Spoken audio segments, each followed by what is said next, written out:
I'm the dude. So that's what you call me, you know? That or his dudeness or duder or, El Duderino. Welcome back, Slotcar family, on another video on Slotcar Dude. Today we're gonna take a look at the Fly BMW M1s. Yes, there is a race class coming up here in one of our sister clubs, and I started to prepare a car because I've driven one of those cars already set up to the rules and regulations from a colleague, and it was just a blast to drive. So I decided, okay, I'm gonna do a setup and try myself. Therefore, I got myself this used Pooh Jeans BMW M1. The livery was already driven or was driven in the 70s, 80s by Mark Zura. For those who don't know, BMW M1 races were done with Formula One races prior Formula One races themselves. So it was always a blast. Now, to start off with, of course, taking the car apart, the chassis apart down to the boneyard, so to say, and just to check whether it is flat or not. As this is a pre-used car, seems like the pre-owner did a really good job because that was as flat as a sheet of paper on my metal test bench. Now, for the front axle adjustment, there were no rules, just get rid of the sloop. So I decided to take the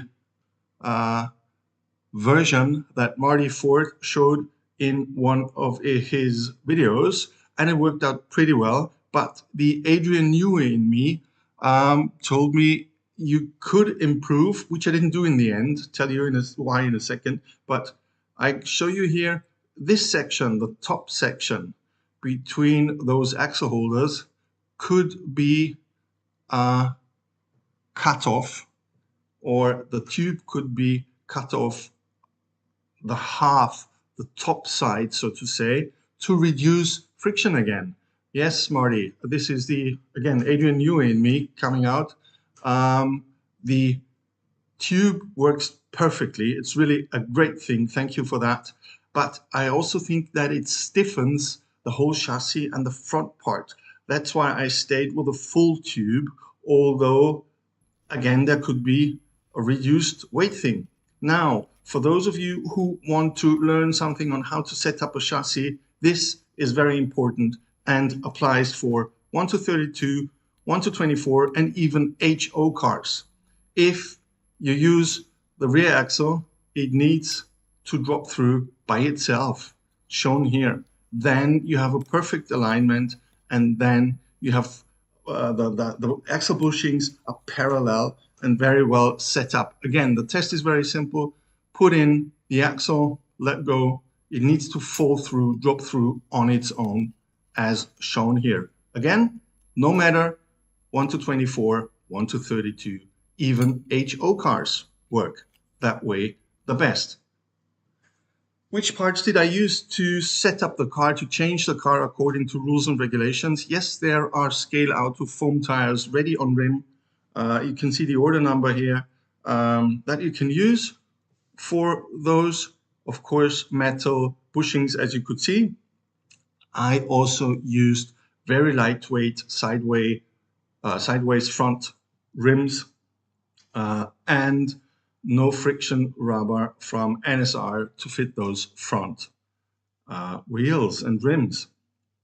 The setup looks like this now.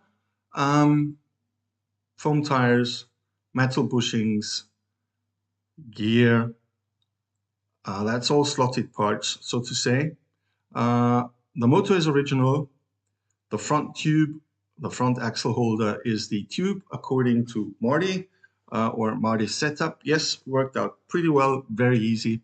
The rules and regulations say that you're allowed, or you should have a minimum weight, total minimum weight of 90 grams. Now that's quite heavy, so it took a lot of weight to get to that. As you can see, I put lead on the side and this tungsten thing that you can mold and form in the middle.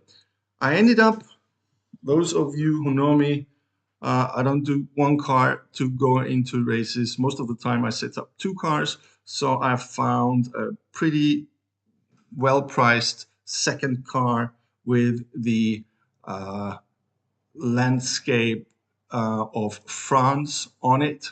It was driven by an Austrian driver in one of the endurance races, which is Dieter Questa, very well known here in Austria. That's why I chose this second livery, which I really, really like. So you can see foam tires in the rear, the wheels and tires in the front that I showed you. The aftermarket parts, we have to use the rim, the original rim for the front wheels, which I did. Rear wheels can be without the original rim, still thinking of it, or wheel insert, still thinking of it if I should insert it or not decided yet. But again, this is my favorite livery of them all, definitely. And there were so many with the BMWs that were out there. So, Slotcar family, this was it. If you like what you've seen, don't forget to press that like button, that subscribe button. Hit the cowbell if you want to get notification if I do new emails. I will keep you updated on how this goes. Maybe I'll do a little video on one or two of the races. So, Slotcar family, this was it for today's video. Thanks for stopping by. And don't forget, there's more to come.